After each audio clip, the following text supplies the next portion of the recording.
Ever feel like life just chips away at your spiritual strength?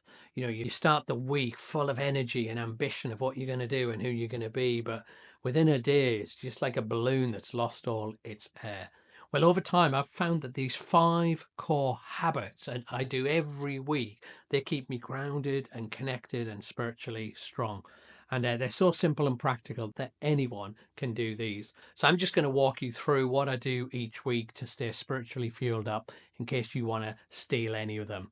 All right, let's see what they are and let's dive in. Hey, welcome to A Little Nudge. My name is Derek, and for the last 3 decades, I've been helping people relate faith to their ordinary, everyday lives. And in these videos, I'm just giving you nudges and tools that you can take to live a deeper and a more meaningful life. So this is my first habit. This is where I sneak off to on a morning. After I've had a shower, I'll grab a cup of coffee in this cup here, and I will head up to this secret place. And there's a story in Greek mythology between Hercules and Antaeus. And Hercules is fighting this great warrior, and he's thrown him to the ground. And every time he throws him to the ground and he thinks he's defeated him, Antaeus rises up even stronger.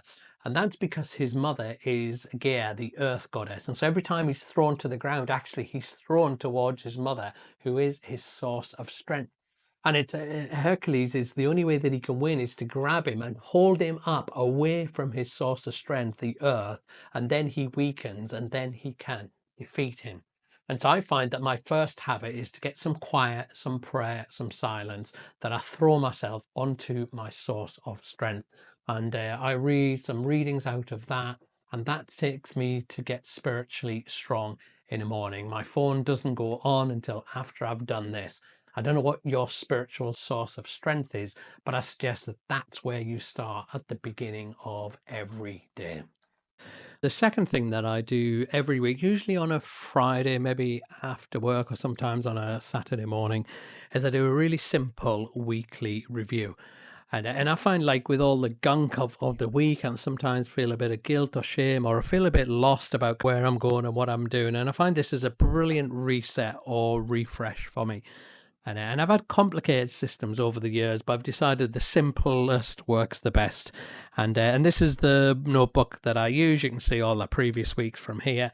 And I found it really simple. And all I do is do 3 sections. And I just jot down a few thoughts and notes. And so I start with my wins from the week. What are those things that have gone well? And it might be, so this week we went to the theatre, and we had a lot of laughter with me and my wife at the theatre. So I could put that down. I've been running this week 3 times, so I'm happy with my runs. I've been reading a book called Shy by Design, and I've been trying out some of the ideas from that book. So I'm really pleased with how that has gone, trying out ideas. And anything else, normally you just write loads of lists. I mean, it doesn't need to make sense to anybody else because you're just putting them down. A real sense of progress, because we often feel that we're not doing very well or God's not blessing us. And so just putting down that, it can be little things of experiences we've had with people, good days, anything that you want. And as you do that, you'll naturally start to think about some of the things that haven't gone well. And so that's the second session, different lessons. What is it that I've picked up from the week? And this is not things that have gone wrong. It's lessons. It's things that I'm learning. And so maybe there's something, often I put this one down, phone addiction. I've been on my phone more than I would have liked. And maybe the key thing is lessons of when. And maybe it's in an evening when I'm feeling really tired.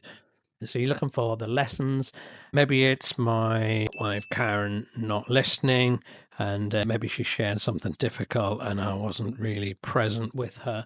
And whatever you want, just put down the little things that you've thought from your week, that you've learnt some, and trying to put down some of the things that you learnt from it. And then the last thing that I put down then is the goals. What about the next week? What is it that I want to focus on? Now, I limit these to 3. In the past, I put down far too many. But what is it I want to focus on? And it might be that phone business. Phone, and I might say I'm going to put it in a different room after tea. After tea, I'm going to put it in a different room. And then maybe there's something around listening to Karen. And maybe I'm thinking, you know what, I did really well on those runs there, but I want to keep that going. So I'm going to run three times a run. Sorry, you probably can't read my writing, but it's only me. And then only me who needs to know it. And then what I would do in order to this not just to disappear, I'd normally get a post-it note and I'd maybe write down my 3 goals. And I would take that and I would stick it somewhere I could see. So me, it's in front of my desk, but it may be anywhere, maybe in your car, your phone, or whatever. And I remember, actually, of all the things that are going on, these 3 are my focus. And I just find that keeps me really focused. It's a great refresh, a great reset for me. And maybe you want to do that, might work for you. Anyway, for the third one, we need to go outside for the next one. So let's go and see what's going on.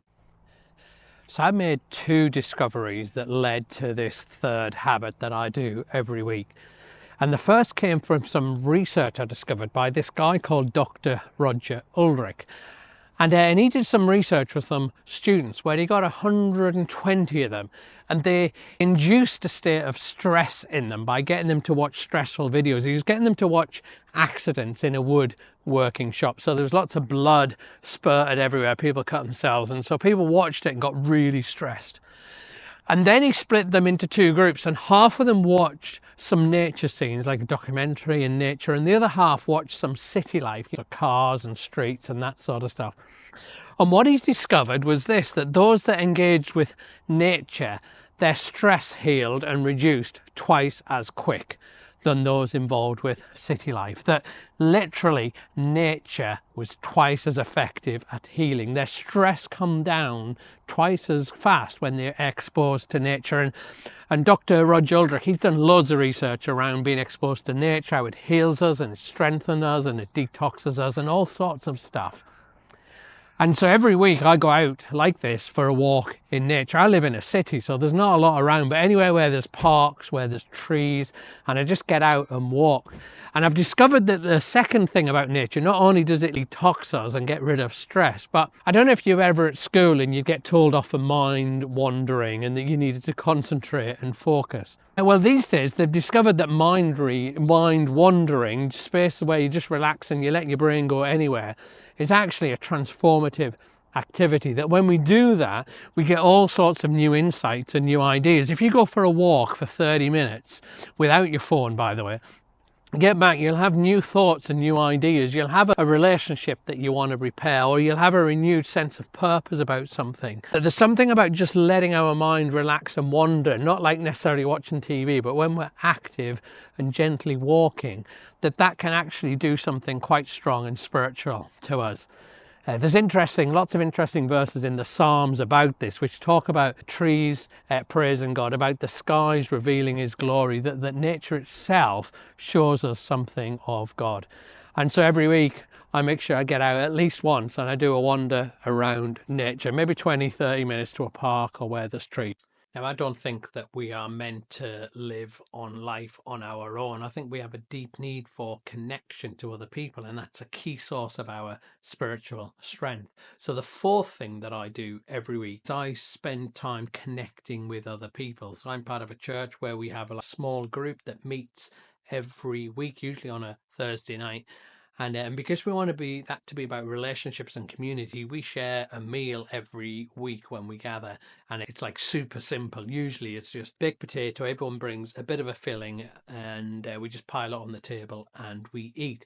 But it's a chance for conversation. And in this digital world where loneliness is on the rise, people are more isolated than ever. It's a chance for us just to be together and have some fun and laughter, but then also to be a little bit real about our life, to share some of our struggles and to pray for each other.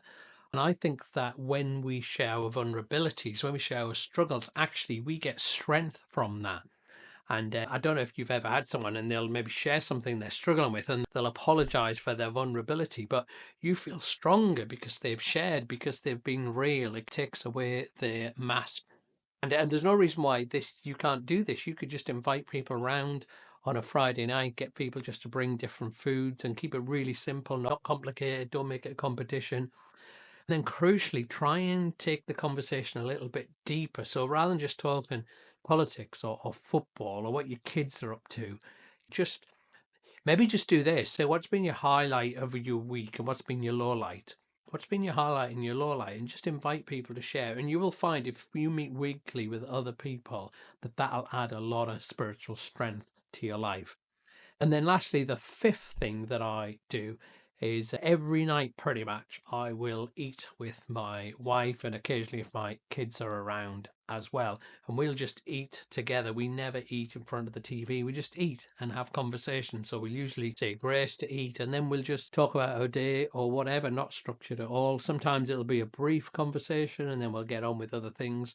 Sometimes we've finished our meal, and like the other night we had a vision for the future, something we might do, and an hour after the meal we were still at the meal table conversation, bouncing things around. And just think about how that stacks up for our marriage. Every night conversation, every night, week by week, month by month. That's just building up a strong spiritual and relationship foundation. Who you are today, when you woke up today, the amount of spiritual strength and energy and peace and contentment you have, is basically a result of your habits for the last few weeks, the last few months. They produce your character, they produce who you are today.